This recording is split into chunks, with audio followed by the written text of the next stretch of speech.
I never thought I'd become that person. You know, the one who checks their phone every 5 minutes, refreshing a conversation that hasn't moved in hours.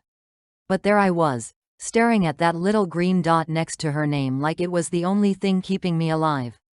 Sarah and I met at a coffee shop downtown. She was wearing this yellow sundress that caught the afternoon light, and when she laughed at something her friend said, I swear the whole room got brighter. It took me 3 visits to work up the courage to talk to her. 3 visits of ordering overpriced lattes I didn't even like, just to catch a glimpse of her smile. When I finally spoke to her, she gave me her Facebook instead of her number. Said she preferred messaging there. I didn't care. I would have sent carrier pigeons if that's what she wanted. Our conversations started simple, good morning texts that turned into hour-long chats about everything and nothing. She told me about her childhood in Portland, her dream of opening a bakery, her obsession with old movies from the 80s.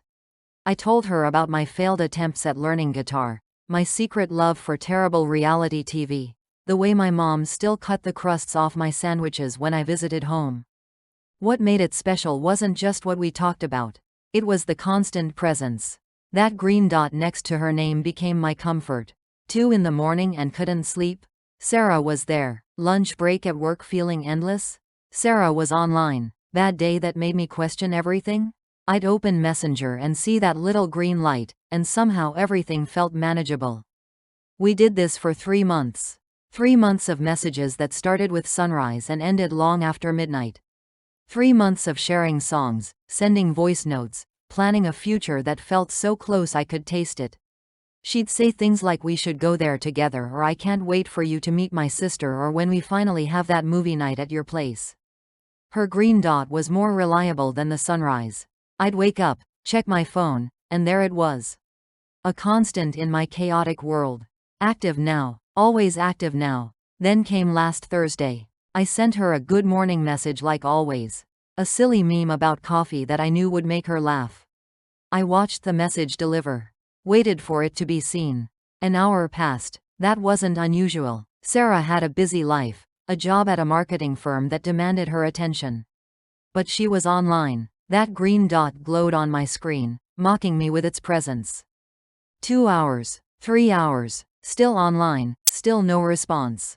The message sat there, delivered but unread, while that indicator told me she was active. My mind started racing. Maybe her phone was just open? Maybe she fell asleep with Messenger running? Maybe she was busy scrolling through other conversations? That last thought twisted something in my chest. By afternoon, I sent another message. Hey, everything okay? Simple, casual, not desperate at all, even though I read it 17 times before hitting send. Delivered, not seen. Green dots still shining like a tiny emerald lighthouse guiding me toward madness. Friday morning arrived and my good morning text joined the others in unread purgatory. But what killed me, what absolutely destroyed me, was that she was still online.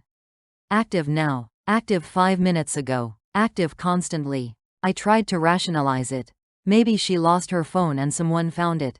Maybe she was in the hospital. Maybe there was a family emergency and she just forgot to close the app. I cycled through every possible explanation that didn't end with the one thought I couldn't bear to consider. She was ignoring me. By Saturday, I broke. I called, straight to voicemail. I checked her other social media. Her Instagram story from Friday showed her at brunch with friends, laughing at something off camera. Her Twitter had a tweet from that morning about needing coffee. She was fine. She was active. She just wasn't active with me. The green dot remained, a constant reminder that I was being deliberately overlooked. It would have hurt less if she'd just gone offline.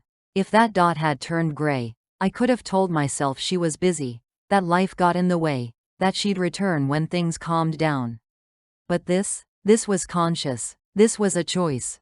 Sunday afternoon, I sent one final message. I'm not sure what happened or what I did wrong, but I hope you're okay.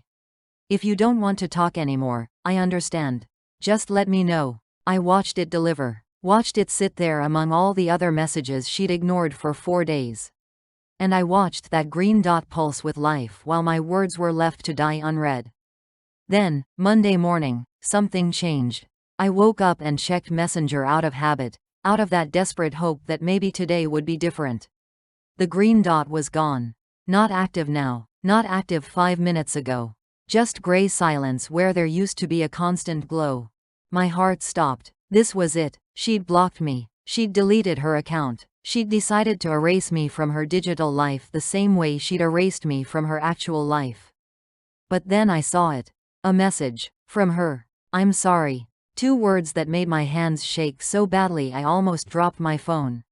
3 dots appeared. She was typing. Deleting. Typing again. I waited, barely breathing.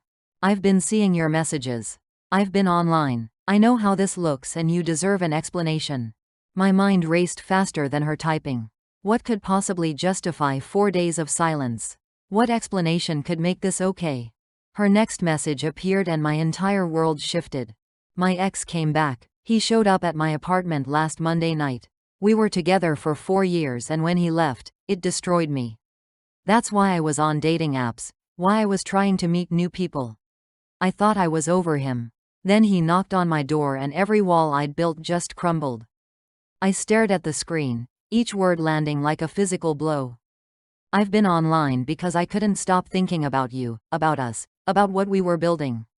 I kept opening our conversation wanting to explain, but every time I tried to type, I couldn't find the words. How do you tell someone amazing that you're choosing someone who hurt you? How do you explain that sometimes broken feels more comfortable than new? Another message came through before I could process the previous ones.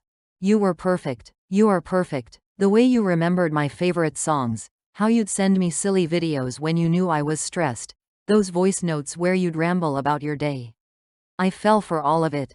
But my ex, he's familiar. He's known. And I'm a coward who chose the pain she knows over the happiness she doesn't. I sat there on my bed, phone clutched in trembling hands, tears streaming down my face. Part of me wanted to tell her it was okay, that I understood, that I'd wait. But a stronger part, a part that respected myself too much, knew what I had to say.